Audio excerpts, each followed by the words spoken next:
I got a cheetah skill in another world and became unrivaled in the real world. Episode 13। इस episode के शुरुआत में Luna और लेक्सिया discuss कर रहे थे, जिन्हें विश्वास नहीं हो रहा था कि कोई टेंजो से भी ज़्यादा पावरफुल हो सकता है। वहीं टेंजो भी उस वेल गर्ल के बारे में सोच रहा था। उसी समय ओवेन आकर टेंजो को बता रहा था कि वो प्रिंस रेगर के बारे में डिस्कशन करने वाले हैं, इसलिए वो भी उन्हें ज्वाइन करे, जिसके लिए टेंजो मान जाता है। और फिर वो सब किंग आर्नल्ड के सामने होते हैं, जहाँ कुछ सैनिक मिलकर प्रिंस रेगर के मास्क को उतार रहे थे, जिसके लिए वो रजिस्ट कर रहा था। लेकिन जैसे ही उसका मास्क उतरता है, सब उसके जले हुए चेहरे को देखकर अपना मुंह मोड़ लेते हैं, जिस पर वो उनसे पूछ रहा था कि वो अपना मुंह क्यों मोड़ रहे हैं, जबकि ये प्रिंसेस लेक्सिया की ही गलती थी, जिसने अपने मैजिक से कंट्रोल खो दिया था और वो उसके बीच में आ गया था, और उसी की वजह से उसके चेहरे की ये हालत हो चुकी है। जिस पर किंग आर्नल्ड का कहना था कि उसके घाव तो अब तक ठीक हो जाने चाहिए थे। तो प्रिंस रेगर आगे बताता है कि जब वो उसके मैजिक में फंसा तो वो पागल हो चुका था, जिससे उसे सब कुछ बर्बाद करने का मन कर रहा था। इसलिए वो अपने ख्यालों से छुटकारा पाने के लिए उसने खुद को ही बर्बाद करना शुरू कर दिया, और इसी वजह से वो अब इस हालत में पहुंच चुका है। जिसके बाद वो आगे बता रहा था कि इस बारे में किंग आर्नल्ड को सब कुछ पता था, लेकिन उन्होंने उसे बचाने के लिए कुछ भी नहीं किया। जिस पर किंग आर्नल्ड का कहना था कि ये एक कर्स मार्क है और इससे छुटकारा नहीं पाया जा सकता। जिससे प्रिंस रेगर गुस्सा होते हुए कह रहा था कि क्या इसी वजह से उन्होंने उसे महल से निकाल दिया और उसे ऐसी जगह पर सड़ने के लिए छोड़ दिया जहाँ कोई भी उसका चेहरा ना देख पाए, जिससे उसे ऐसा फील हुआ कि उसका एग्जिस्टेंस ही खत्म हो चुका है, और इन्हीं कारणों की वजह से वो लेक्सिया को मारना चाहता था। वहीं इन सब बातों को सुनकर टेंजो अपने बचपन को याद कर रहा था, जो उसी की कहानी की तरह ही था। उसी समय प्रिंस रेगर कह रहा था कि अब उसके जीने का कोई मतलब नहीं बनता, इसलिए वो उसे जल्दी से ख़त्म कर दें। लेकिन तभी टेंजो किंग आर्नल्ड से परमिशन मांगता है कि वो कुछ ट्राई करना चाहता है। जिसके बाद टेंजो अपने पोर्टल से एक दवाई निकालता है और उसे जाकर प्रिंस रेगर को पिला देता है, जिसके पीते ही उसके शरीर के सारे दाग गायब हो जाते हैं। वहीं इसे देखकर सभी हैरान थे, इसलिए उसे कंफर्म करने के लिए प्रिंस रेगर अपना चेहरा एक शीशे में देखता है और अपने चेहरे से सारे दाग को गायब हुआ देखकर काफ़ी खुश होता है। जिसे देखकर टेंजो कह रहा था कि अगर ये दाग इन सब चीज़ों का कारण था तो उसके पास ठीक करने की दवाई थी, जिसे क्योर ऑल हर्ब कहते हैं, जिसकी मदद से उसने उससे ठीक किया।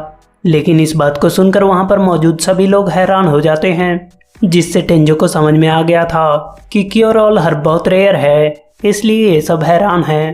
तभी किंग आर्नल्ड टेंजो को थैंक यू कहते हैं कि उसने उतने रेयर मेडिसिन को उनके बेटे पर यूज किया। जिस पर टेंजो कहता है कि ये मेडिसिन तो उसके घर के बागीचे में उगता है। लेकिन इस बात को सुनकर किंग आर्नल्ड और भी हैरान हो जाते हैं।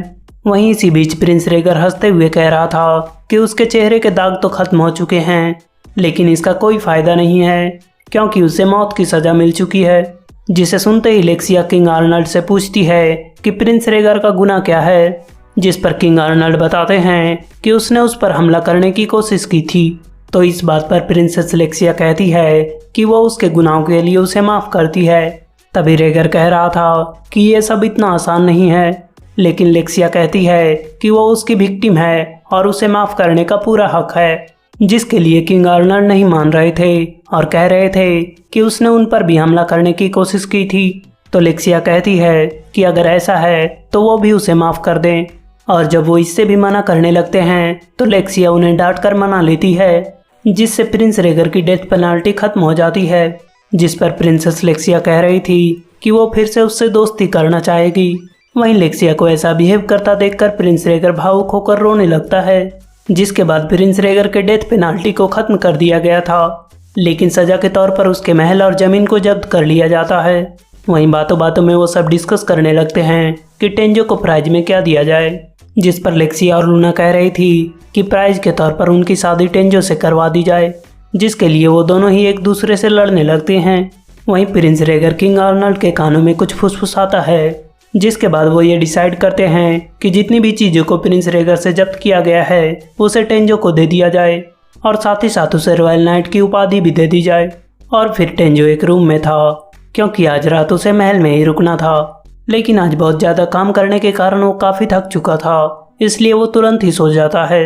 जहाँ सपने में वो उसी वाइल्ड गर्ल को देखता है जो टेंजो को बुरी तरह से हरा रही थी। जिससे डर कर टेंजो तुरंत जाग जाता है। जिसके बाद टेंजो अगले दिन अपने स्कूल में होता है, जहाँ स्कूल खत्म होते ही टेंजो बहुत हड़बड़ी में वहाँ से निकल जाता है। और जब कावरी भी उसे रोकने की कोशिश करती है तब भी वो नहीं रुकता।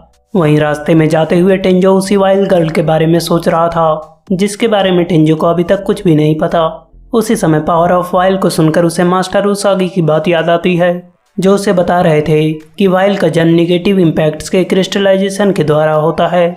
जिसके बाद टेंजो दूसरी दुनिया में ट्रेन कर रहा होता है, ताकि जब अगली बार वो उस लड़की से लड़े तो वो उसे हरा पाए।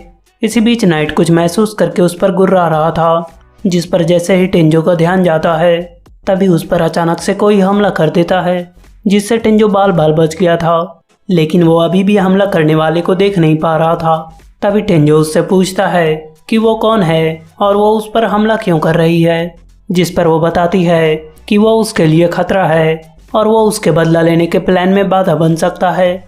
और फिर टेंजो अपने इनविजिबल कपड़े से आकात्सुकी को छुपाते हुए कहता है कि उसे उस बारे में कुछ नहीं पता, लेकिन वो उसे पकड़कर सब कुछ जानेगा। जिसके बाद ही उस पर बहुत सारे तीरों की बारिश होने लगती है।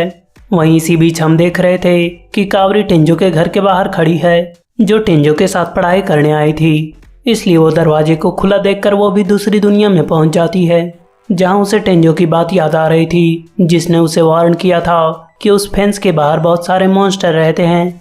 उसी समय कावरी बहुत सारी आवाज़ों को सुनती है और उसी डायरेक्शन में बढ़ने लगती है।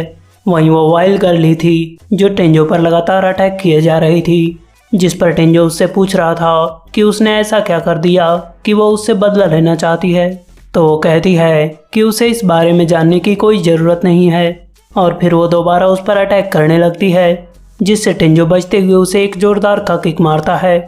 उसी समय नाइट भी जंप करके उस पर ऊपर से हमला कर देता है, जिससे आकर वो ज़मीन पर गिर जाती है। और इस अटैक से उसे भी विश्वास हो गया था कि टेंजो उसके रास्ते का कांटा बनने वाला है, जिस वजह से वो फिर से उन पर अटैक करने लगती है। जिससे भागते हुए टेंजो कावरी को देखता है और एक पत्थर के पीछे छिप जाता है। वहीं वो लड़की टेंजो पर पत्थर के पीछे से हमला कर देती है, जिसे टेंजो रोक ही रहा था कि तभी वहाँ पर मास्टर उसागी आकर उस लड़के पर हमला कर देते हैं।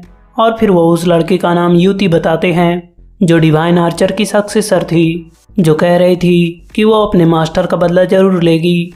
जिस पर मास्टर उसागी उसे कहते हैं कि उसके मास्टर ऐसा कभी नहीं चाहते।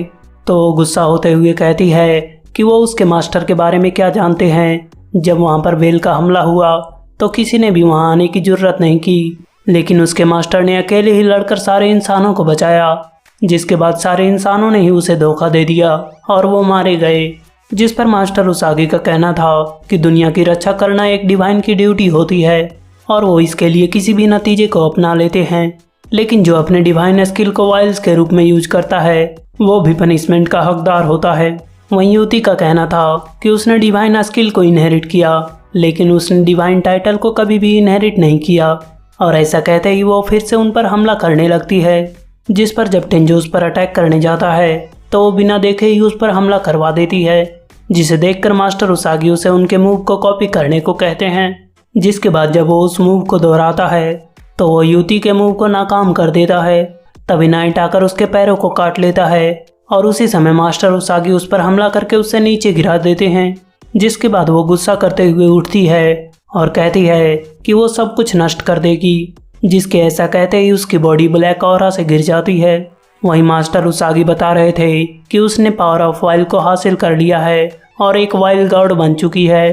तभी वो मास्टर उसागी पर हमला करने लगती है, जिन्हें लड़ता हुआ देखकर टेंजो को समझ में आ गया था कि वो मास्टर उसागी के लेवल पर पहुंच चुकी है। उसी समय जब नाइट उससे लड़ने जा रहा था तो वो उसे भी रोक लेता है, लेकिन तभी अकात्सुकी अपने कवर से निकल जाता है और अपने मैजिक स्पेल से पूरे एरिया को कवर करने लगता है। जिसके रेंज में जैसे ही यूती आती है उसके वाइल्ड का पावर खत्म हो जाता है, जिसे देखकर मास्टर उसागी को भी समझ में आ गया था कि अकात्सुकी कोई नॉर्मल पिग नहीं है। जिसके बाद जैसे ही यूती नीचे आती है टेंजो उस पर हमला करके उसे बेहोश कर देता है और जब वो गिरने लगती है तो वो उसे जाकर कैच कर लेता है। और फिर वो उसके होश में आने पर पूछ रहा था कि उसके मास्टर उसागी कैसे थे, जिस पर वो बताती है कि वो बहुत दयालु थे और वो हमेशा दूसरों की मदद करते थे। जिसके बाद मास्टर उसागी बता रहे थे कि उनके बीच डिवाइन एनिमल्स भी रहते हैं, जिनमें से एक आकात्सुकी भी है। इसलिए वो युति को उसके हवाले छोड़कर वहाँ से चले जाते हैं। इसी बीच वहाँ पर कावरी भी आ चुकी थी, जिस पर एक मॉन्स्टर हमला करने वाला था, जिसे टेंजो अपने भाले की मदद से खत्म कर देता है। और फिर वो कावरी को बता रहा था कि ये उसका दूसरा वर्जन है जहाँ वो मॉन्स्टर्स को भी मार सकता है, और उसने यहाँ पर लेवल अप कर लिया था, जिसके बारे में टेंजो सोच रहा था कि कहीं वो उससे नफरत तो नहीं करने लगी। लेकिन तभी कावरी कहती है कि जब से उसने उसे पहली बार बचाया था तब से वो उसके लिए अभी तक नहीं बदला है। जिस पर टेंजो उसे थैंक यू कहता है और उसे देखता ही रह जाता है। जिसके साथ ही ये एपिसोड यहीं पर ख़त्म होता है। तो मिलते हैं नेक्स्ट एपिसोड में। तब तक के लिए like, share, comment and subscribe to my channel. Thank you.